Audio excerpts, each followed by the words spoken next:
Alrighty. Hello, everybody. My name is Brady Werder. I am currently the chair for the Iowa DD Council. Glad to see all of you back here on Capital Chat for February's Capital Chat. I've been hibernating for the last couple of months and haven't been participating. So I'm glad to see everybody today. We have a packed agenda today, so I'm going to keep it real brief, but I'm going to pass it on over to Carlin. Carlin, you have the floor. Thanks, Brady. Good morning, everyone. I'm Carlin Crow, the Public Policy Manager with the Iowa DD Council. Glad you're all with us today. We're going to kick it off this morning highlighting an advocate. I'm actually in Iowa City today at Systems Unlimited headquarters with Mona Kenyon, who is the Executive Director. We're setting up for a advocacy training for their some of their clients and staff for this afternoon.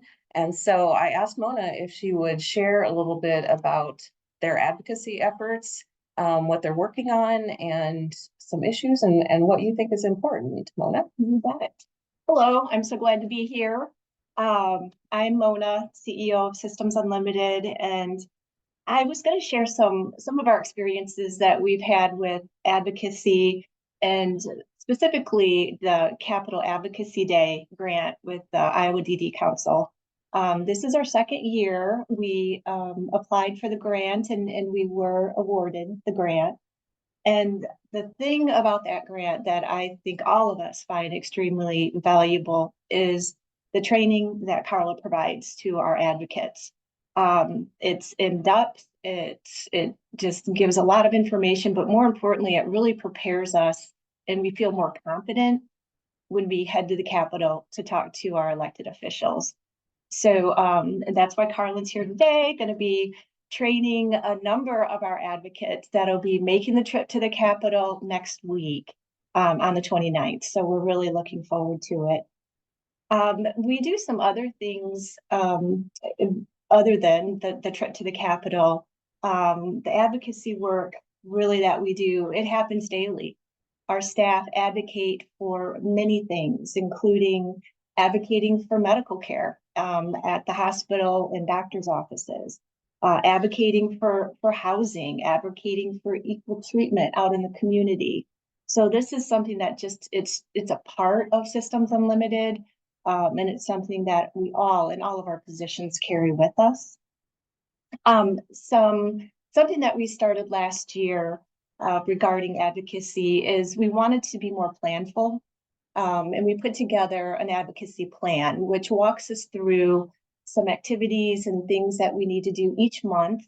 And part of that is gearing up for the session, for the legislative session. And we also work with our lobbyists, which Amy Campbell works with us and provides tons of support. So these are all things that we do, but we're trying to be, like I said, more planful. And making sure that we're staying on track with the trips that we make to the Capitol and different things that we're doing here in the building, such as hosting a Meet Your Elected Official Day. We did that in the fall. We're going to do it again this year. So really trying to ramp up those efforts.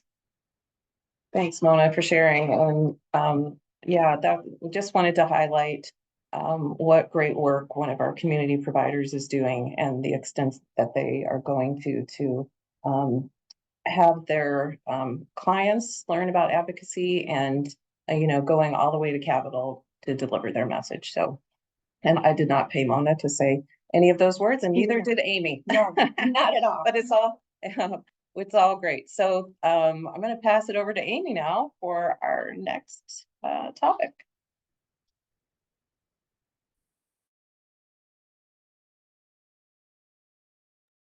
You're muted, Amy. I mute myself all the time. Thanks guys. And it's really great to see what's going on. I put it in the chat that you can ask the DD Council if you have organizations that want help with your local advocacy as well. Lots of resources there. Just contact Carlin and see how we can help you. I just am throwing this slide up here just briefly before we introduce our next speaker, Zach Ryan with HHS. He is in charge of the Aging and Disability Services Networks, that newly created division within HHS. And we do have, I just wanted to note the 2 new House file and Senate file numbers on the bills that restructure that service delivery system, and where you can find all of the information related to this on their website. The new website is so easy to navigate and find that information. But I wanted to turn it over to Zach. I'm going to stop sharing my screen so he can share his. And I know this is one of the things we get tons of questions about is on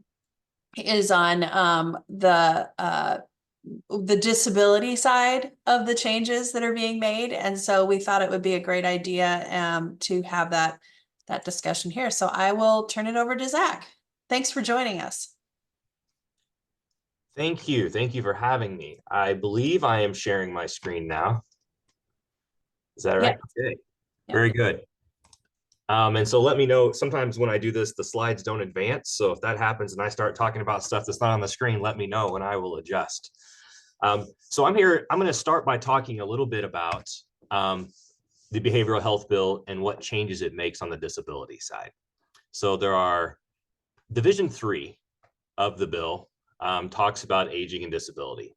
And so the first change that it makes effective July 1, 2024, is that it removes a requirement that Aging and Disability Services, which is our division, can only designate area agencies on aging as aging and disability resource centers. So, and I'll show you what the actual language is in the law in just a second so that there's some context for this.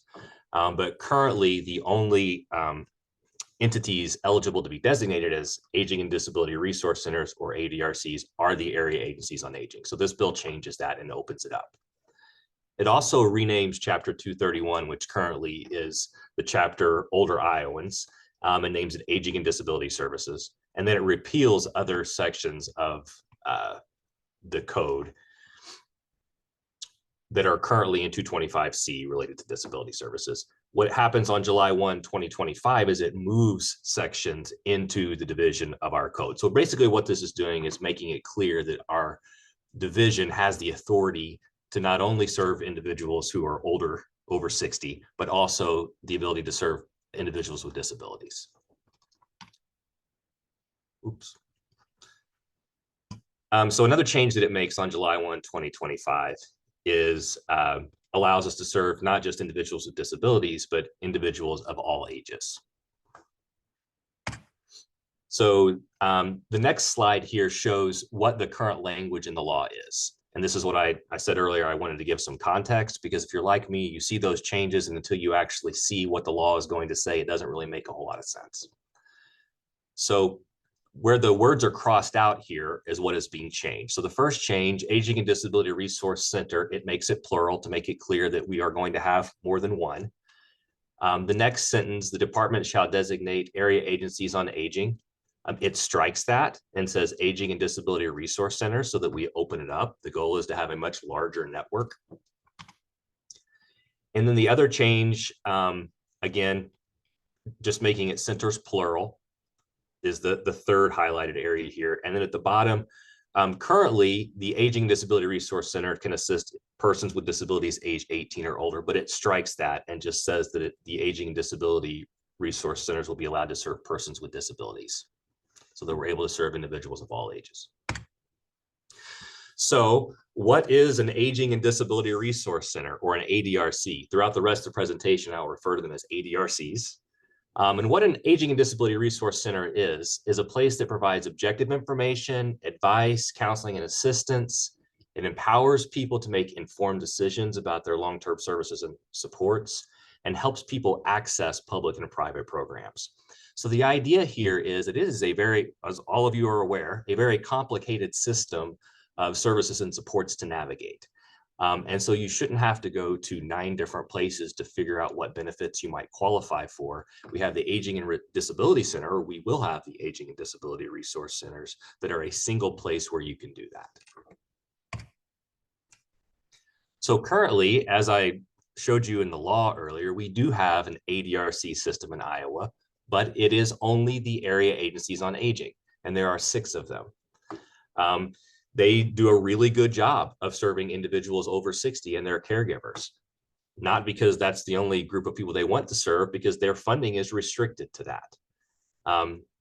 So the goal here is to expand that and to leverage the network that currently exists to not only serve older Iowans, but Iowans with disabilities as well. So the goals for the expansion, the first is pretty clear: serve individuals with disabilities. A second is we want to have accessible physical locations. It's great to be able to access things online or to call somebody, but for a lot of individuals, an accessible physical location is the best option. We want to encourage co-location of key ADRC partners. So the idea of ADRC is actually in the Older Americans Act, and it's pushed down to us from the federal government, from HHS through ACL. And it calls out specific partners that need to be a part of this network, led by the area agencies on aging, but also the CILs, or the Centers for Independent Living. We also are looking at incorporating community action agencies, local and regional disability-focused nonprofits. The idea here is that, again, if it's a one-stop shop and it's supposed to be the place that you go, a physical location where multiple entities are located is what we think the best option is. We also want it to be expandable. So when you look at what the behavioral health bill does, and it moves those disability services, the responsibility for providing those services to our division, that is more than just these navigation services. So the plan is that we start with ADRC, where we have those navigation services, but we want an expandable model so that those same entities can provide a greater array of services in the future. We do want to follow the behavioral health ASO model so that there would be an administrative service organization administering the ADRC system or network for a given district. And we want to build on existing infrastructure. Like I mentioned earlier, the area agencies on aging have systems in place that do a good job of serving older individuals. So rather than creating a whole new system, we want to leverage what's already there and expand it. So this is a graphic that just kind of shows what the new ADRC system will look like. So we have HHS administering funding and designating ADRC ASOs.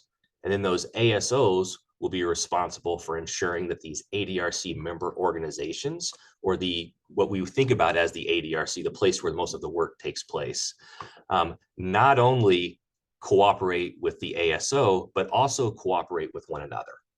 So it really should be a network serving individuals. And it's likely in these ADRCs, I mean, the AAAs obviously are still going to be a part of the network. And as we bring in other organizations, they will specialize, because the AAAs are experts on aging matters. They are not the experts on disability services. So even though we have multiple organizations, there's not going to be an expectation that each organization has expertise necessarily in every group of individuals that it's serving. So I'm now going to talk a little bit about what the roles of each of those 3 layers will be. So the role of HHS will be administer funding to those ASOs. We will develop service definitions and reporting standards, provide a training curriculum, define performance outcomes, and then approve district plans. And if you're familiar with the behavioral health bill, this probably looks really familiar because it's how it's structured. If you're familiar with the current AAA or area agency on aging structure, it also probably looks familiar. And that's the plan, is that we should have similar systems across the board. So those administrative service organizations are going to be responsible for ensuring adequate service provision in every county within the district that they cover, to develop a comprehensive ADRC network of those member organizations within the district, train and provide technical assistance to those ADRC partners, ensure service quality and performance outcomes, develop and maintain data systems for tracking. They act as an intermediary for funding. So the goal is they receive funding from HHS. The vast majority of that funding should be pushed down to those local organizations who are providing the services. And then ensure that those locations clearly identify as aging and disability resource centers. Doesn't make a whole lot of sense to have all of these centers out there if no one can find them. So they need to be these brightly lit places. And then the member organizations, back to the brightly lit identifiable places, they also have to identify as ADRCs, provide a minimum service or provide minimum services, starting with navigation and person-centered planning. We see that as the beginning, not the limit. It's a starting point. They have to coordinate with and among other ADRC organizations, maintain knowledge of local resources, receive pass-through funding from the ASO, and then participate in Medicaid administrative claiming, which is something that the current ADRCs, as the area agencies on aging, already do. And this is a mechanism by which we can make sure that we're leveraging state funds to draw down the maximum amount of federal dollars to support the system. So at that local ADRC level, who do they have to serve? They have to serve older Iowans, Iowans with disabilities, caregivers, and then really anybody who calls looking for information and assistance.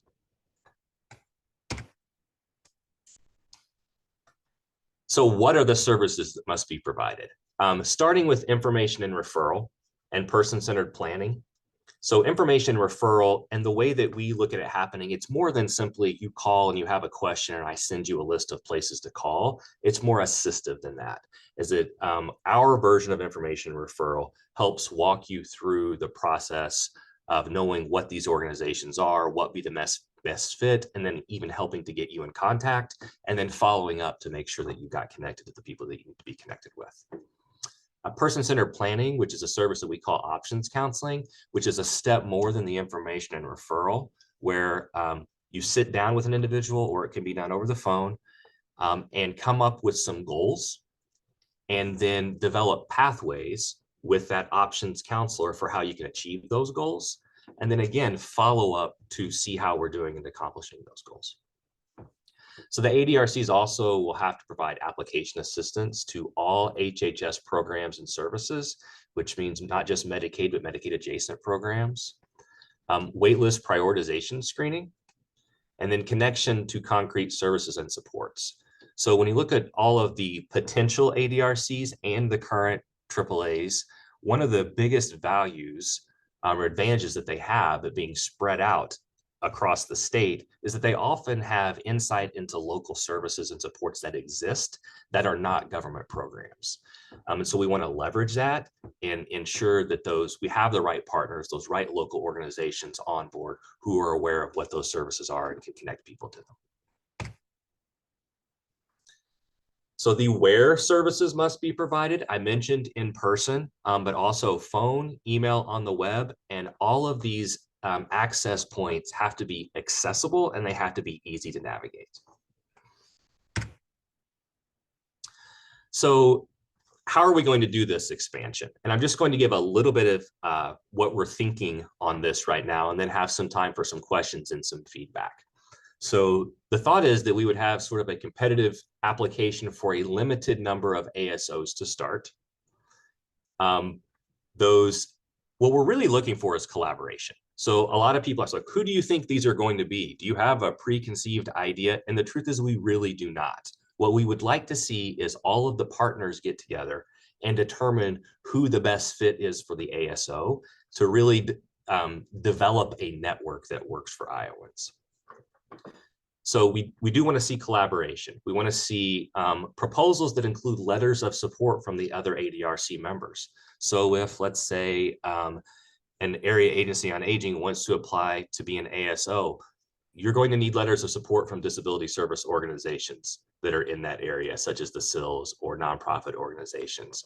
Or if it is a behavioral health entity, they're going to have letters of support from the AAA and from the disability service organizations. So the key here really is collaboration and cooperation. So we will designate one or more ADRC ASOs as part of this demonstration, approve the supporting ADRC network, and then provide ongoing support to the ADRC ASO and to the network through training and technical assistance and evaluation and monitoring. So the intent here is not that initially we're going to cover the entire state.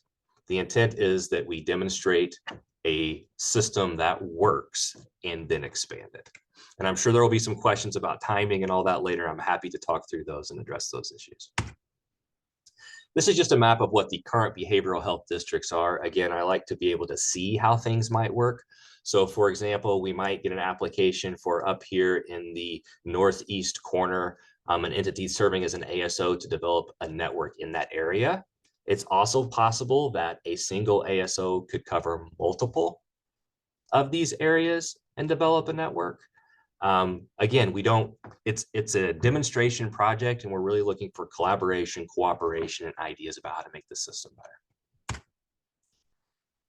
I talked a little bit about options counseling, which when I think about ADRC, I really think that's the key, because it really is more than information and assistance. It is an interactive process.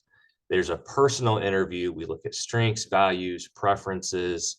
It's a facilitated decision-making process. The idea is we want people to have the best information, and then we wanted to support their decision-making.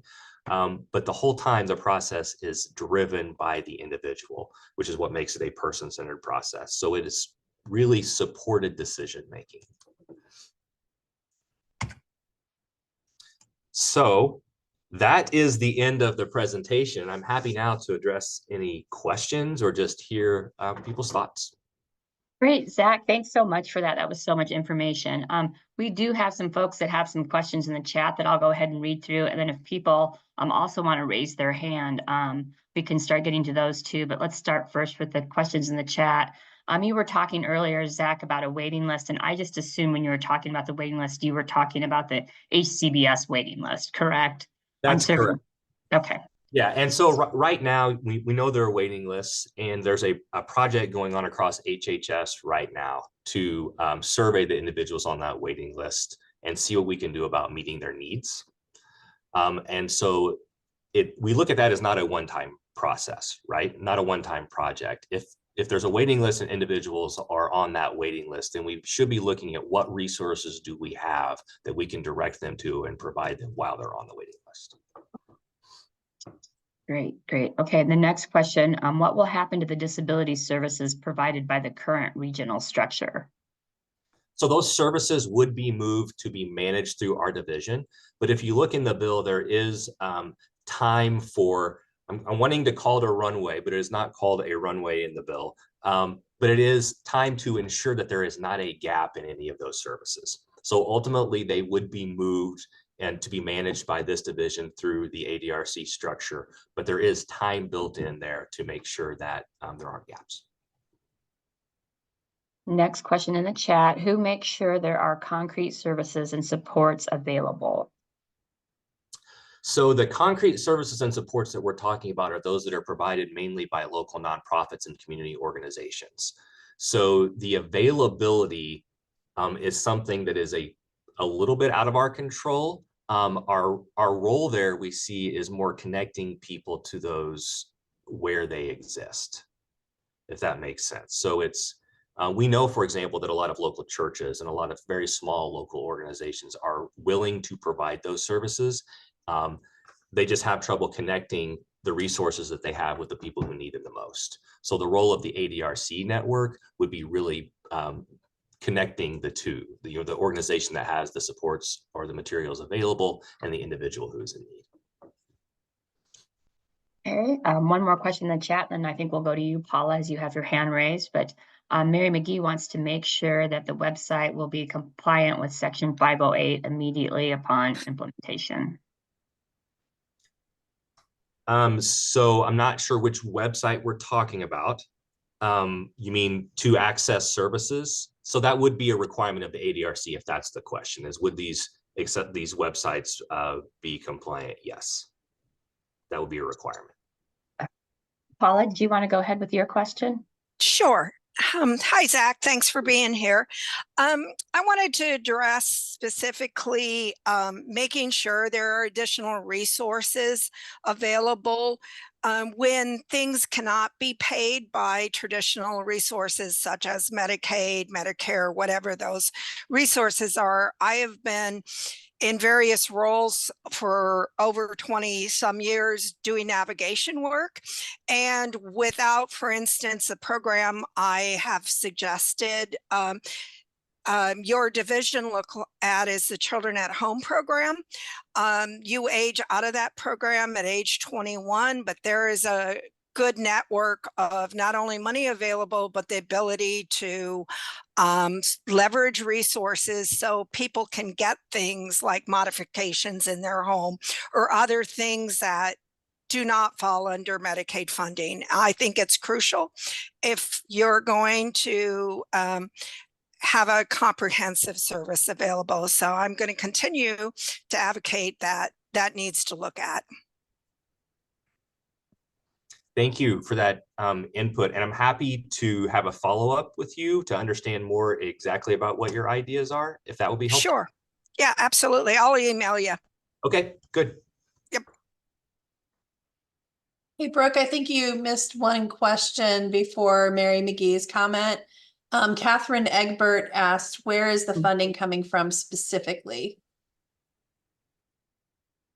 So for the initial, I keep wanting to call it a pilot. It's a demonstration project. The initial demonstration project, we have some one-time funds available for that.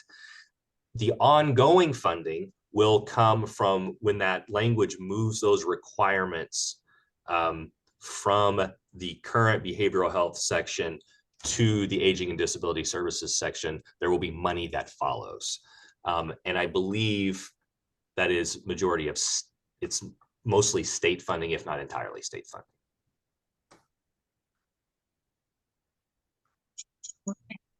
Another question, Zach, and I think this just might, I'll go ahead and read it. And then can you talk a little bit about the chronic MI being served through ADRCs rather than the 7 new districts? Districts are serving behavioral health and substance. Can you clarify? So it does clarify in the code that BI is considered a disability for the purposes of receiving services. And I'm going to ask, Marissa Roseberry is on the call if she has anything to add to that. Zach, I think it was CMI, so chronic mental. Sorry. Oh, Sorry. But yes, it is good that BI and DD are specifically outlined in the bill. That's new. But the chronic mental illness would still be served through the behavioral health structure.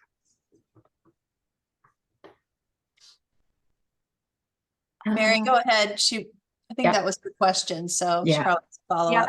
that was my question. So I'm just trying to clarify that because I'm seeing listed under the ARDCs that they will be serving individuals with chronic mental illness. And I just kind of have assumed that that was a mistake, but we're saying, because behavioral health would be the regional system changed to the 7 districts.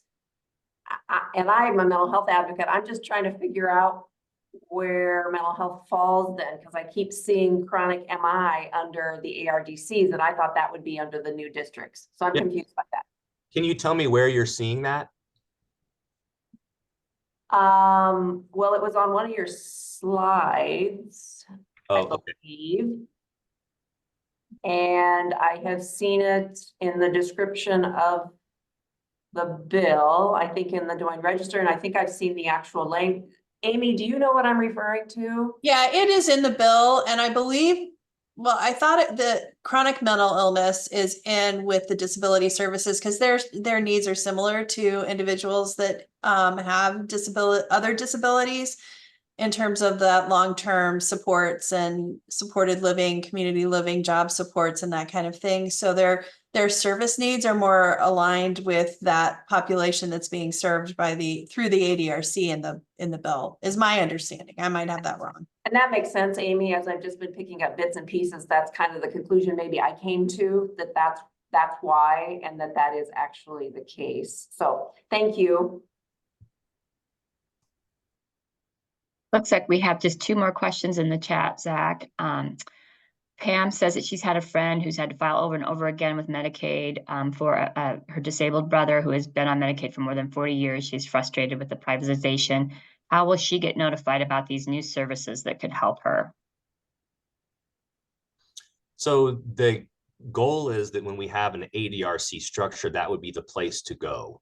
But I think for that specific question related to assistance with Medicaid right now,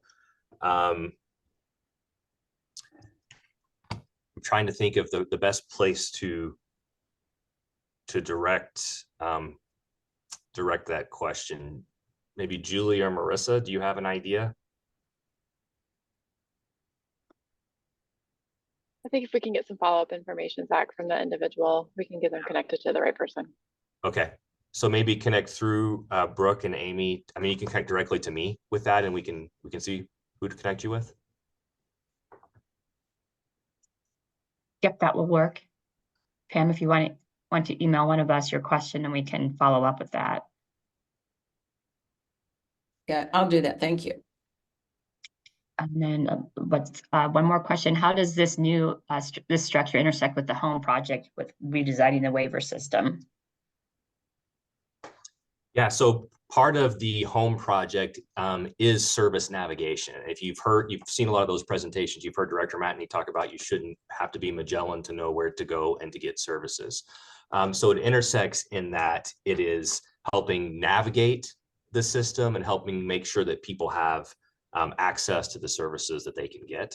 And then also the piece of if you are on a waiver wait list and you still have a place to go, and we can connect you with services while you are waiting to be approved for Medicaid.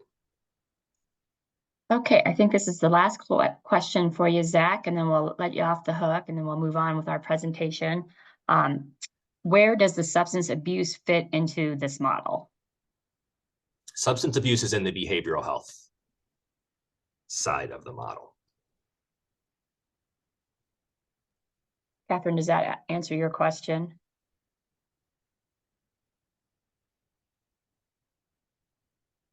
Yeah, Catherine, it's substance use, tobacco prevention, mental health. Yeah. Okay, well, Zach, thank you so much for joining us today. Great information. And if we get any follow-up questions after this, we'll send them your way and to Marissa's. Please do. Thank you. Thank you, Thank Zach. you so much. That was great information. Thank you. Amy, am I passing it over to you now? I think we're passing it to Carlin. Is she? Yep, Carlin's there. Here, hold on a minute. Let me get my share screen back up, because I think we're going to have Heather talk a little bit about some of our advocacy, but I didn't know, Carlin, are you going to introduce her? Yes, I will. And I will mention that I stole this picture off of a brilliant article opinion that she posted on Bleeding Heartland, and I just love this picture so much. It is really awesome, and Heather is really awesome too. So before we get into talking about the AEA bills, I wanted to give another highlight, another advocate who is doing amazing work on a topic that was very important and something that she has made. Basically, she's made herself a name for what she's doing. I think if you Googled right now best practice grassroots advocacy on Facebook, Heather's picture would come up first, because she has taken on the role of being a educator, someone who is helping connect people who are passionate about a certain topic, and doing it all in a very professional and heartfelt, transparent way. So we wanted to give her a shout out today and give her a chance to talk about what she has been doing as the founder of Advocates for Iowa's Children, and how she was inspired to do what she's doing today. And part of that is growing a Facebook group from 0 to almost 5,000 people in the span of a couple months. So I want to pass it over to Heather and have her talk about the amazing work that she's doing. So thanks for joining us today, Heather. Thanks, Carlin. You're gonna make me cry over here, and I'm not gonna be able to speak. So thank you so much for giving me the opportunity to share a little bit. So as Carlin said, I'm Heather Sievers. I have a child of really rare disabilities. You can read the story in the Bleeding Heartland for some more detail there. I do want to make sure that everybody has time to ask questions, but also, talk through the bill a little bit today. But advocacy work has always kind of been in my heart, doing volunteer work in the communities, you know, whether it's working with different vulnerable populations, you know, examples would be like working in homeless shelters and food banks, working with people who are suffering from HIV and AIDS, also working with trauma. I have a background in mental health and nursing, and I've actually worked in really large systems with a lot of my professional career being focused on how to make meaningful change in large systems. So with the AEA reform, this whole kind, I feel like I'm on a political crash course right now, trying to really learn and navigate the system. So part of the beauty of developing these communities of people working towards the same goals, which is really to support our children and people with disabilities and special needs. We can all learn from each other. And that's really what I've learned, you know, over the last several weeks here through this legislative session, is that this really has risen a fire inside people. And the best way to really help people come together is to create these venues where we can learn together, work together, build a mission, and help really kind of give hope back to people that our voice in the community actually really does matter. And so with the AEA reform, we had a lot of people that I think didn't know that they had a voice and didn't really know where to go. So what we've really found through this whole process of developing advocates for Iowa's children is that we do have a really strong community. And so I think one of the main things, it's been great that this is the kind of topic today, is really focused on advocacy work and how to do it. And I think the main thing that our group in Advocates for Iowa's Children have been doing is focusing on hope, not hate, not being mad. This is really about how we can work together with our legislators to come up with something that's not going to harm our communities, but instead create meaningful change. And so I think that's really what we've all been doing, from sending hundreds and hundreds and hundreds of Valentines to our legislators, thanking them, asking them to continue to keep conversations open with us. I think that's really what we've been doing. And I really want to kind of point out too that, you know, we've had a lot of amendments of the AEA reform bill come through, and it really is because of the voice of our communities. So I've had some of our legislators tell me that when a governor bill comes through rapidly like this, they've never really seen this many reforms to a bill come through in a single legislative session. So I think that's really important, and important to really bring home how important it is to work together as a community, to have a clear mission and purpose, and really focus on what we can do to build partnerships and relationships with the people who are intended and voted in to represent us as a community. And like Carlin said, this really has been about educating ourselves, educating the communities. We know that people don't know what they don't know. We're not all specialists in every area of education or what it means to be a family or advocates for children of disabilities or special needs. So part of this is really helping to educate the communities and use various venues to do that. So one of the things that I want to point out around the AEA reform bill is that the original one that came through would have been pretty detrimental to our communities, to our AEA people who come in and have a really integrated system. As we've moved through this legislative system, like I mentioned, we've seen a lot of different amendments. And so there have been some positive things that have come out through the House bill, which is focusing on what our groups have been asking for, which is a study. There's a task force built into this to help bring people together, people who didn't have a seat at the table when the bill was originally created, to help inform what education reform really should look like and not rush it. So one of the things that our groups are still concerned about is that the bills do continue to kind of move forward. One of the missions that we've been really working forward is trying to get the bill not to move forward. We want to do this study and this task force first to make sure that the impacts that we're having with a bill are correct, are the ones that are going to make a positive difference and not create gaps or anything like that. So as a mother of a child with rare disabilities, I've witnessed how this integrated system really brought hope back into our family and provided so much support beyond what I could have even imagined as somebody who's in the medical profession. And she has overcome so many challenges because of the structure that's in place today. So I think most of the people in the community are recognizing the importance of slowing down. One of the things with the group too is if something does move forward, we kind of have to have two plans. One, ideal state, no bill, do the study. The alternative is if a bill does go forward, what are absolutely the things that need to be pulled out or what must change within those as they move forward to make sure that we don't cause harm. So those are the kind of key things that I wanted to bring forward today for that update. Carlin, do you have anything you'd like to add in just on any of the details around the bills as they sit today? Yeah, we have a slide, actually, we can pull up some of the details on each of the bills, and maybe while Amy's doing that, I'll just comment a little bit more about Heather and all that she's doing. I mean, as she said, she's had to like learn as we go about policy. And she's been the super advocate that we could go to and say, tell us what the community is talking about. And it helped inform us as an organization, what questions to ask and what the challenges are in this legislation and what may be good in it.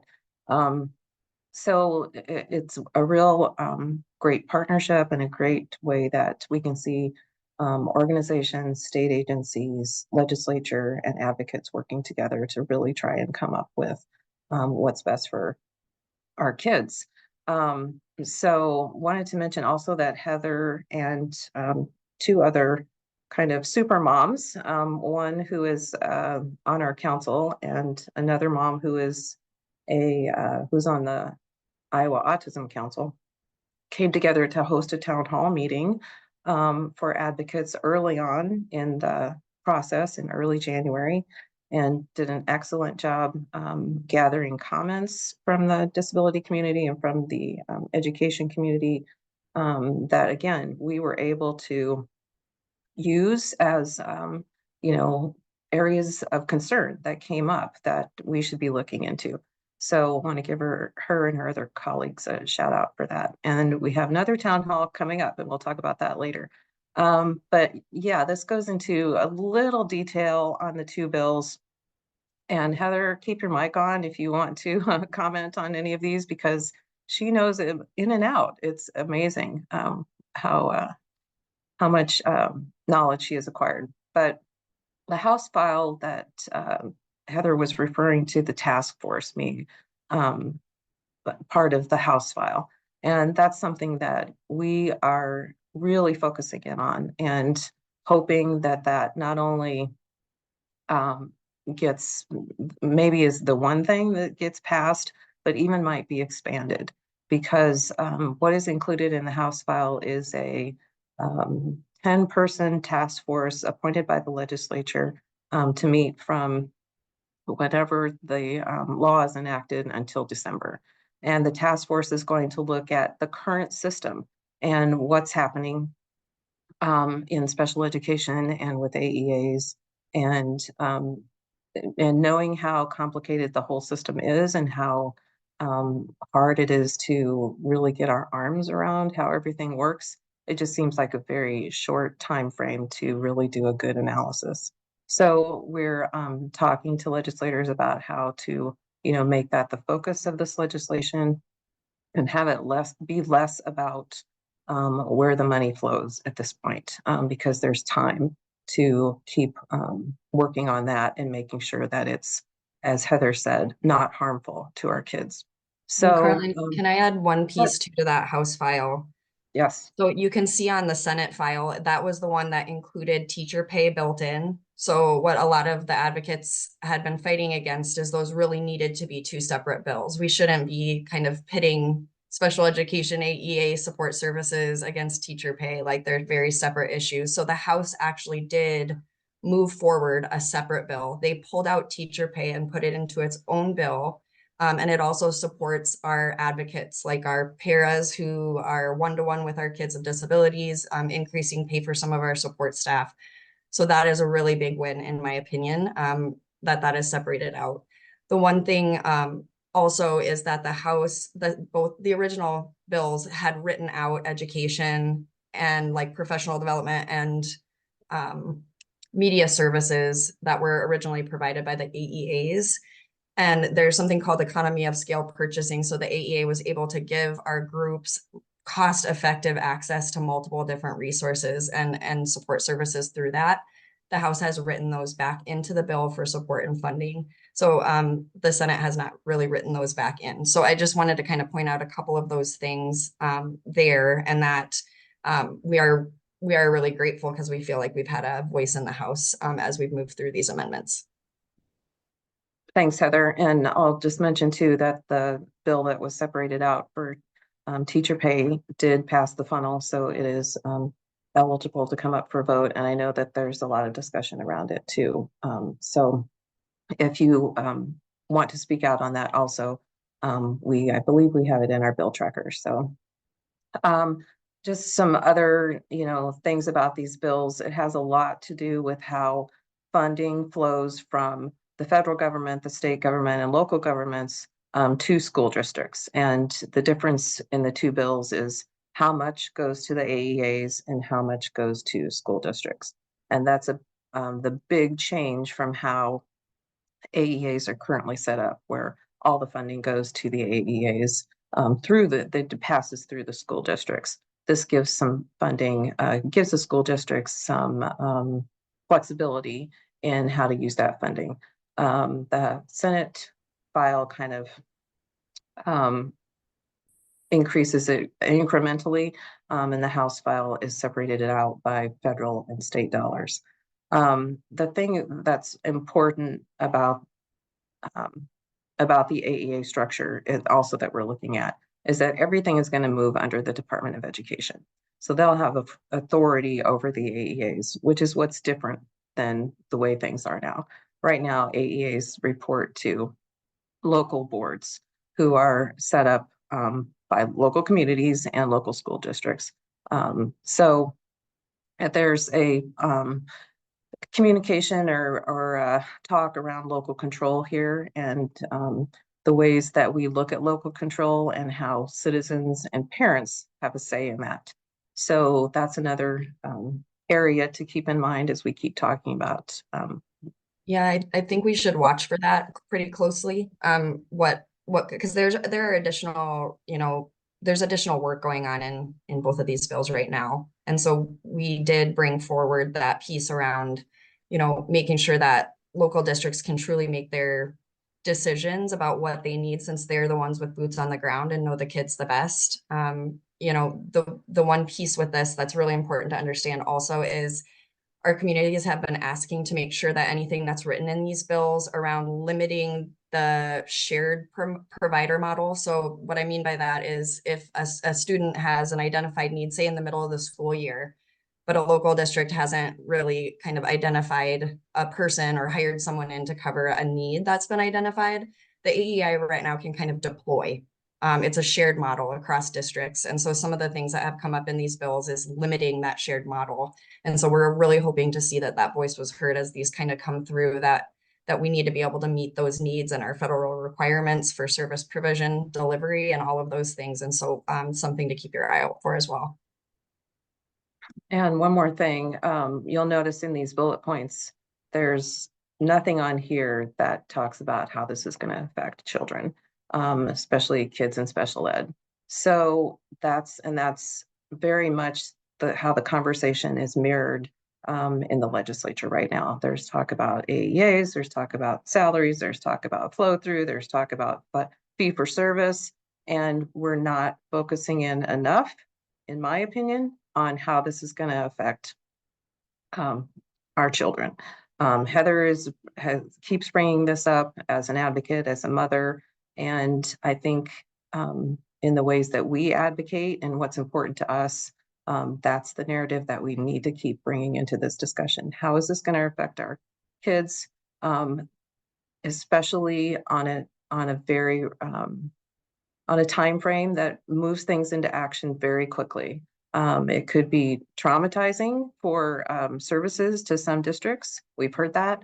And we don't want it to damage them or what's in place now. And Heather has made a really good point of using that kind of language. So, so if anybody has questions, we have a link in here to what the AEAs have on their site. You know, what kind of their talking points. We have some of the same language on, not the same language. We have some other documents on our site that you can look at. We have some handouts too that you can use when you talk to your legislators. So if there's ways that we can help you out as advocates, please let us know. And also join Heather's Advocates for Iowa's Children for really great information about what's going on and what advocates are saying. Does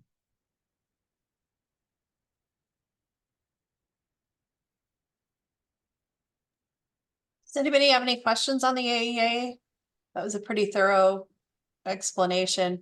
I will also say the summaries that I have here, when you do get the PDF version, it'll have a link, but the summaries are under this. I don't know if we can, oops. I don't think I can click on that and go to it, but the summaries of the bills, it's just a 1-page summary, so it's really easy to read, are right here on the AEA website. So they've got a ton of information on there that can be very helpful. So other questions on the AEA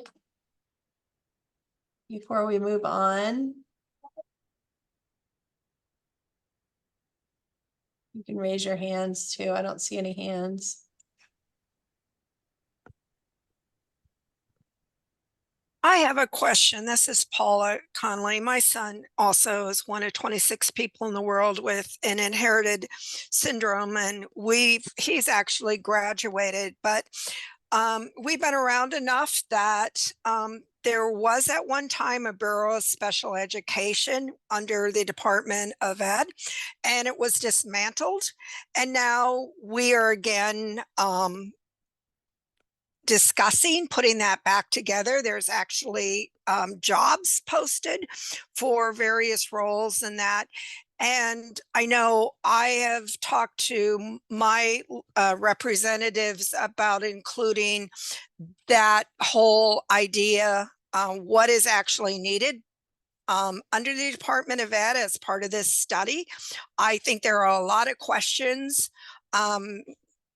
I'm not saying whether it was a good or bad thing to dismantle it in the beginning. We advocates had a lot of questions. We were not heard. It got dismantled. And now all of a sudden, what's the rhyme and reason? And where is the data that is driving this need to put that back together? So I'd like to put that out there. I'd like to see that included as part of a study. I think that's a great, that has been coming up about putting that back in. And I do think there's been a lot of conversation about, you know, people trying to figure out how can we actually work a little more closely with the DE, but not like lose control over the local decision making and some of those things. And like, what would that purpose be? What are the criteria? What will we see differently with restanding that up? So I will bring that forward. Absolutely. Thank you. Thank you, Heather. Thanks for all the work you're doing. Yeah, thank you. And I can mention too that we have had discussions with the special education director in the Department of Ed, and she acknowledged that their staff has shrunk significantly over the last, decade or so, to the point where they, are really constrained in what kind of data that they can collect, and have not had the resources that they've needed to really be effective in their work. So it's not a bad thing, obviously, that we're bumping up what is the focus on special education and having a special division. And it is in both bills that will be set up. So thank you for bringing that up, Paula.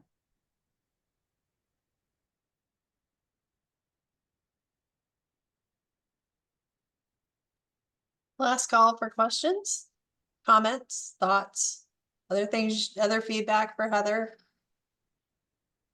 since she has the energy to bring this forward. I told you there's a fire. Or we're gonna have to start paying her soon. Yeah. Thank you. And feel free to reach out to me too if, as you have time to digest or things come up. or you'd like to talk more as we kind of keep moving forward, please reach out to me. I can provide an email that you can share. Thanks, Heather.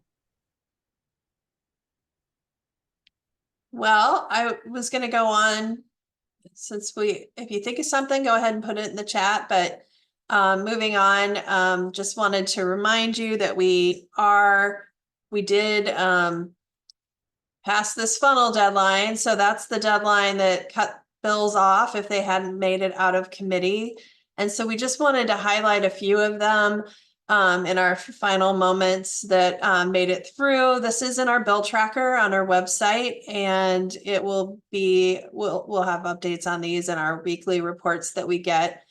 They are also posted on the website if you're not getting them directly, although you can sign up for those on our website by joining the network if you're not getting these directly in your inboxes on Mondays. But we wanted to highlight a few of those. The first one is House File 2232, which is a bill that we used for the bill of the week this week. It's proposed by Amazon.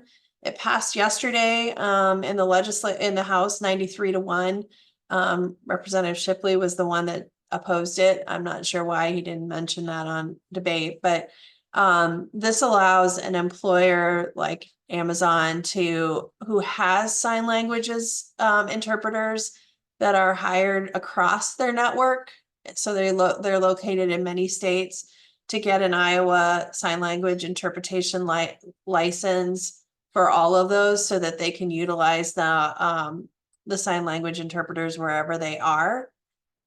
So we do have a bill of the week posted on that. We've been in touch with some folks, and I mean, there's some good and there's some concern, I guess, that among the community about that bill, because it may discourage employers from actually hiring local interpreters. And it may only really help those individuals who work for a national company that might be located in many states. So there might be some good, there might be some bad to that. And then we did see another former bill of the week that we had on the accessibility, having the Department of Natural Resources review and study how accessible our state parks and recreational centers are. And that passed the House 97-0. So it's well on its way to getting through that next deadline, which is in March, coming up in 3 weeks. And it has to get out of committee over in the Senate still, but that would also require them to put information about accessibility of the parks on their brochures or on their website, so you could see accessible options around the state. Another bill we're waiting to see get scheduled for debate is House File 2456, which I can remember because it's 2456. Which allows or requires all prescriptions, bag tags, prescription labels, information available about the prescription to be accessible for those who are blind or have a sight impairment. And so that bill is on the House calendar waiting for debate. There's another one I wanted to bring up is House File 2589, which I know some of you on here have testified in the community subcommittee meetings on, participated in, have advocated for, is the Work Without Worry bill, which expands, it's an expanded Medicaid for employed persons with disabilities that allows individuals to work, earn more, own a home, and gets rid of the marriage penalty for asset limits, because it gets rid of asset limits. And that was merged with the right to repair. So individuals who have those complex technology wheelchairs would no longer need to get a prescription to get that repaired. I believe you still have to get a prior authorization, but you would not have to go back to a physician to get a prescription for it. And that was passed out of committee but moved into the House Appropriations Committee because it does involve cost. There is a cost to that, to Medicaid. So that was moved into that committee, which is not susceptible to the deadlines. Did I hear somebody wanting to say something? Okay. Amy, we are at noon and I'm not sure how long we can have our interpreters stay. Oh, with us. sorry. Boy, I talked a lot for that. Yeah. Anyway, so I'm going to stop there because Brooke's got some final things she wants to say, and I we know will people cover this need in to our report. Jump off real quick. So as Carlin mentioned, we did host a town hall meeting. I think it was the middle of January now. We are doing, I guess, what we could call 2.0. And there's a quick turnaround on this. This will be Tuesday evening at 6. So be on the lookout for an invite on that. We'll probably send it out today and maybe a couple of times before Tuesday.